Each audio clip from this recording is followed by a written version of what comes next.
yang terhormat Bapak Kiai Haji Harun Ar-Rasyid, Bapak Ustadz Suyatno, mata anallah fituli hayatihim. Semoga Allah berikan keberkahan kepada mereka semuanya. Ikhwan wal akhwat, seluruh pecinta kesucian jiwa yang dimuliakan Allah Azza wa Jalla. Dalam kehidupan yang serba materialistik seperti zaman sekarang ini, yang orang bilang sekarang inilah genjet. Kalau dalam bahasa saya genjet itu huruf yang terakhir, akhir daripada jet itu. Mungkin nanti ganti delta atau ganti omega, saya tidak tahu pada tahun-tahun berikutnya. Yang terlihat sekarang adalah genjet. Rasa menghormati di antara sesama manusia menjadi semakin semu. Dihargai seseorang itu apabila harta bendanya melimpah ruah, kedudukan tinggi, dan jabatannya luar biasa dan terkenal. Maka paham-paham jenis ini ujung-ujungnya berorientasikan pada kebendaan. Seseorang bisa menghormati seseorang karena seperti itu. Jarang sekali pada saat ini orang menghormati orang lain karena status daripada kekayaannya miskin. Tidak pernah saya melihat orang miskin itu dihormati. Jarang sekali. Tetapi yang terlihat pada sekarang ini, mereka mempunyai fasilitas yang luar biasa, harta bendanya melimpah, jabatannya oke, pendidikannya oke, mereka merasa dihormati. Orang yang miskin harta, sekalipun berakhlak baik, kadang harus puas menjadi kaum marginal, kaum yang dipinggirkan, yang dalam kehidupan masyarakat dipandang sebelah mata. Itulah sebabnya pengersa Abah Sepuh dalam tanbih telah mewanti-wanti agar kita pandai-pandai dalam menjalankan kehidupan sehingga tidak ada seorang pun yang tersinggung, sakit hati dengan perbuatan kita. Maka Allah Subhanahu wa taala berfirman dalam surat Al-Hujurat ayat 11. A'udzubillahi minasyaitonirrajim. Ya ayyuhalladzina amanu la yaskhar qaumum min qaumin asa ayakunu khairum minhum. Hai orang-orang yang beriman, janganlah suatu kaum mengolok-olok kaum yang lain, karena boleh jadi mereka yang diolok-olok lebih baik dari mereka. Ini jelas. Kadang-kadang kita mengolok-olok, padahal kaum tersebut mungkin lebih baik dari peradabannya, dari akhlaknya. Kadang-kadang kita melihat hanya terlihat dengan mata saja, kita sudah mengolok-olok kaum yang lain atau orang lain. Padahal kita tidak tahu bahwasannya mereka adalah orang-orang yang mulia di mata Allah. Maka di dalam ayat ini dilanjutkan wala nisa'um min nisa'in asa ayakunna khairam min hunna. Dan jangan pula wanita-wanita mengolok-olok wanita-wanita lain. Karena boleh jadi wanita-wanita yang diperolok-olokkan lebih baik dari wanita yang mengolok-olok. Ya wajar kalau bahasanya. Kadang-kadang wanita atau perempuan Allah berikan nafsu 9 dan akalnya 1. Tapi kadang-kadang pada zaman sekarang yang Allah berikan laki-laki akalnya 9, nafsunya cuma 1, itu terbawa pada saat ini. Kalau perempuan sudah wajar, kalau mereka kurang saja berbicara dengan jumlah yang sekian banyaknya, mereka akan menjadikan penyakit. Contoh yang pasti, bila kita ke pasar, laki-laki disuruh ke pasar, disuruh ayang beb, tolong beliin makanan atau minuman ke pasar. Kalau bahasnya beli toge dan tempe. Pasti laki-laki itu belinya toge dan tempe. Tapi kalau perempuan disuruh ke pasar, ayang beb, beli dong namanya daging dan namanya kue. Pas dia ke pasar, dia beli daging dan kue, pas melihat ini muk boleh juga buat suami saya dibeli, semua pasti dibeli. Karena apa? Mereka sesungguhnya wanita itu memang kalau kurang satu kata pun omongan dalam kehidupan mereka dalam satu hari akan menjadikan penyakit buat mereka. Dilanjutkan dalam ayat ini, wala talmizu anfusakum wala tanabazu bil alqab. Dan janganlah kamu mencela dirimu sendiri, janganlah kamu panggil memanggil dengan gelar-gelar yang buruk. Kadang-kadang kita memanggil lakopnya orang lain, misalnya kita dengar mereka tidak pernah mendengar dipanggil, si budak kemana itu? Kadang-kadang begitu.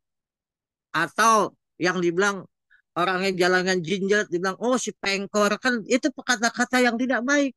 Kadang-kadang kita mengolok-ngolok mereka dengan sandangan atau namanya lakop yang tidak baik.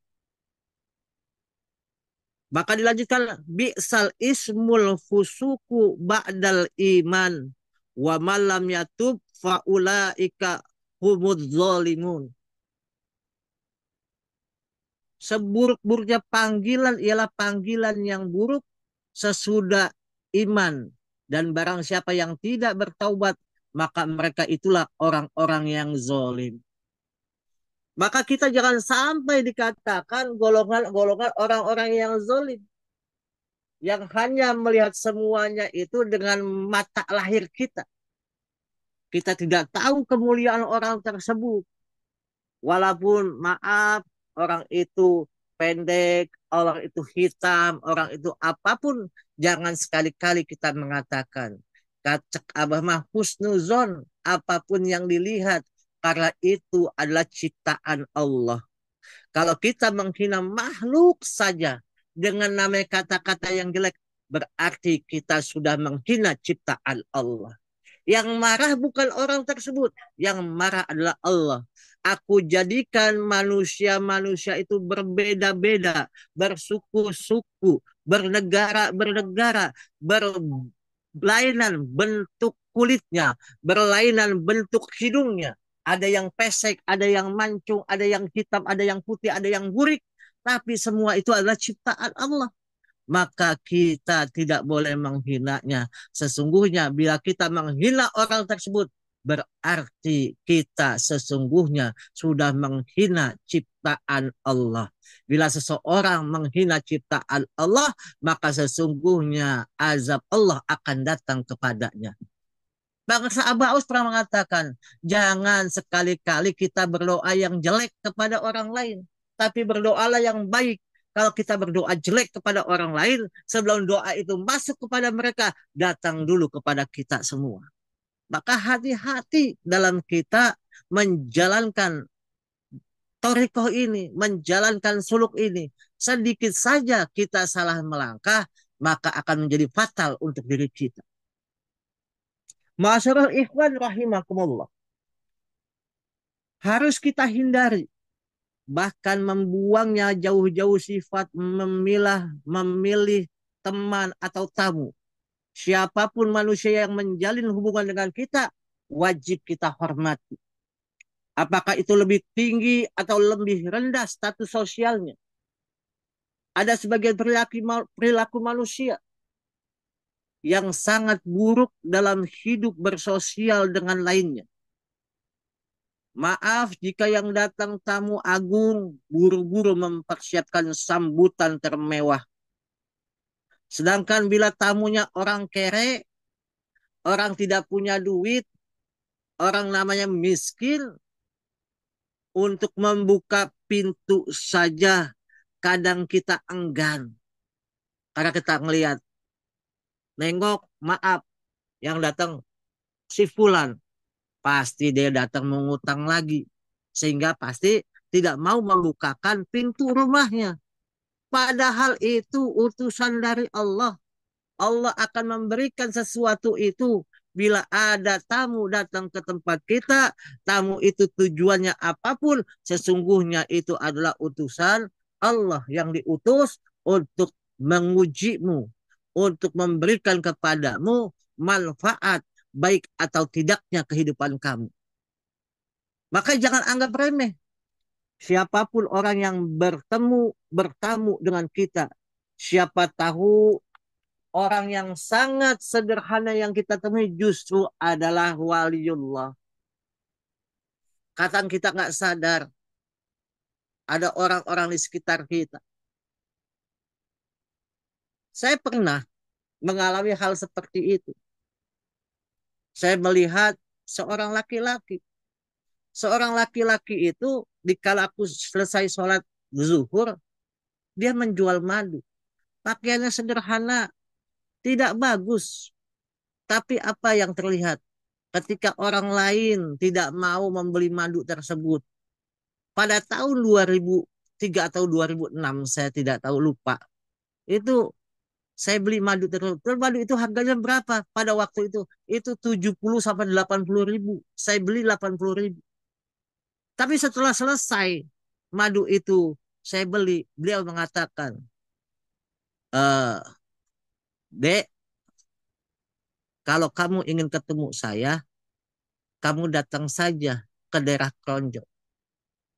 Nemui Habib Lukman. Nama saya Habib Lukman. Datang saja ke sana. Dan ternyata apa yang terjadi? Kamu harus tiap malam itu paling tidak baca sholat 1000 kali. Supaya apa? Kamu nanti ketemu sama saya. Ternyata apa? Yang saya temui menjual madu tersebut, orangnya sudah meninggal dunia.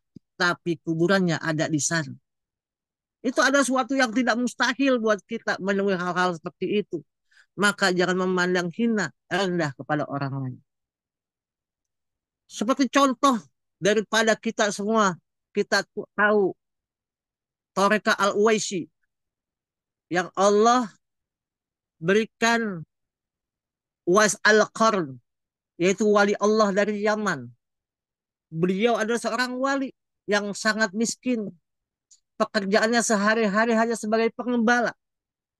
Namun di balik semua itu, ternyata Allah telah memilihnya menjadi salah seorang manusia utama berkat ketekunan dalam beribadah. Bukan saja kita. Kadang-kadang sudah pernah diceritakan Mama Ibrahim, bapak daripada Pangersa Aba Aus. Dia itu melirik sebelah mata bahwasannya ada waliullah tukang serabi, yaitu Maiso. Dia tidak percaya dengan hal itu.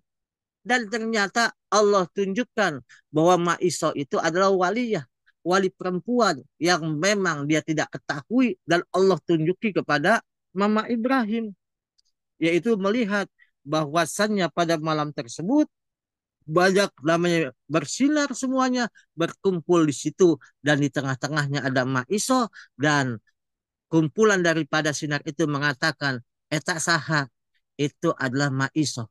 Itu menunjukkan bahwasannya kita jangan memandang sebelah mata kepada orang lain. Kembali, Uwas Al-Qarn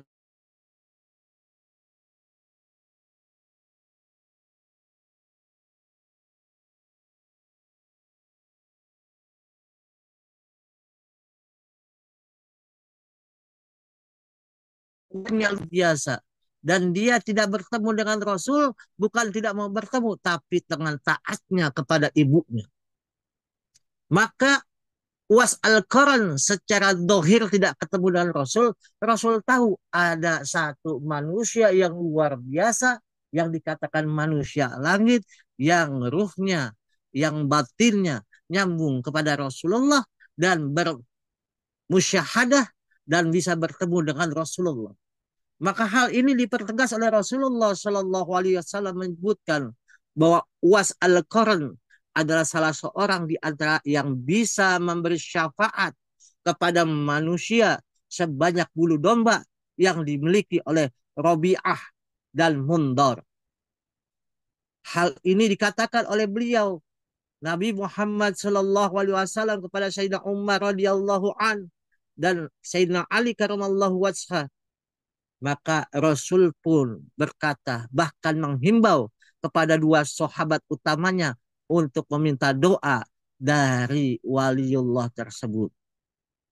Maka saat mengatakan Rasulullah Shallallahu Alaihi Wasallam belum bertemu dengan Uwais Al-Qarn yang hanya tempatnya memang cukup jauh, maka Rasulullah Shallallahu Alaihi Wasallam di Madinah, sedangkan Uwais Al-Qarn ada di desa Qarn atau di negeri Yaman.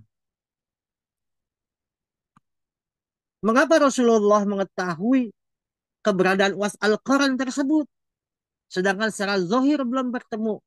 Hal ini disebabkan karena hubungan ruhaniyah yang begitu kuat di antara keduanya, yaitu sebagai pribadi yang hidupnya selalu bersih dari berbagai macam dosa dan hatinya selalu ikhlas berzikir kepada Allah, tidak pernah berputus asa. Maka saat Rasulullah telah wafat, maka Allah memerintahkan Rasulullah untuk memerintahkan Sayyidina Umar radhiyallahu an dan Sayyidina Ali karamallahu wajhah yang ingat akan titah junjungannya mencari informasi tentang keberadaan Uwais Al-Qarn. Hingga suatu ketiga ada rombongan jemaah haji dari Yaman, yaitu Amirul Mukminin. Maka Sayyidina Umar radhiyallahu an bertanya, apakah di antara kalian ada Uwais Al-Qarn? Mereka menjawab tidak. Umar lanjut bertanya, mengapa kalian meninggalkannya? Mereka menjawab tanpa menyadari siapa Umar. Kami meninggalkan karena dia hanya memiliki sedikit harta benda dan pakaiannya pun usang. Itu pandangan orang-orang melihat Was Al-Qarn yang memang compang-camping, pakaiannya pun tidak layak, ya usang. Maka dia tidak memandang bahwa Was Al-Qarn adalah orang yang terpuji. Maka Sayyidina Umar radhiyallahu anhu berkata kepada mereka, celakalah kalian. Sungguh Rasulullah Shallallahu Alaihi Wasallam pernah berkata tentang dirinya, jika kalian berkesempatan meminta dia agar memohonkan ampun bagi kalian, maka lakukanlah. Dan konon Sayyidina Umar setiap tahunnya senantiasa menunggu kedatangan Uwais Al-Qarn. Sampai Sayyidina Umar itu menunggu, maka kita semua janganlah sampai kita menghina orang lain karena hanya kedudukannya, karena hanya kemewahannya, karena hartanya yang sedikit.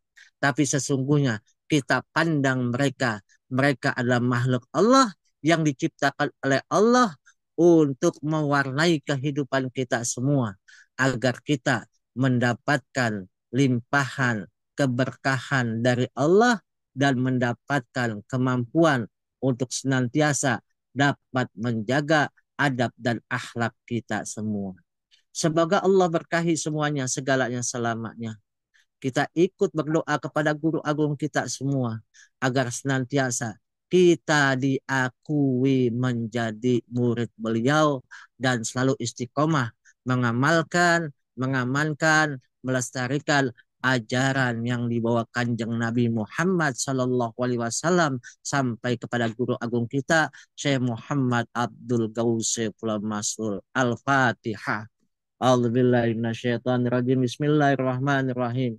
Alhamdulillahirabbil alamin arrahmanir rahim maliki yaumiddin. Iyyaka na'budu wa iyyaka nasta'in ihdinas siratal mustaqim.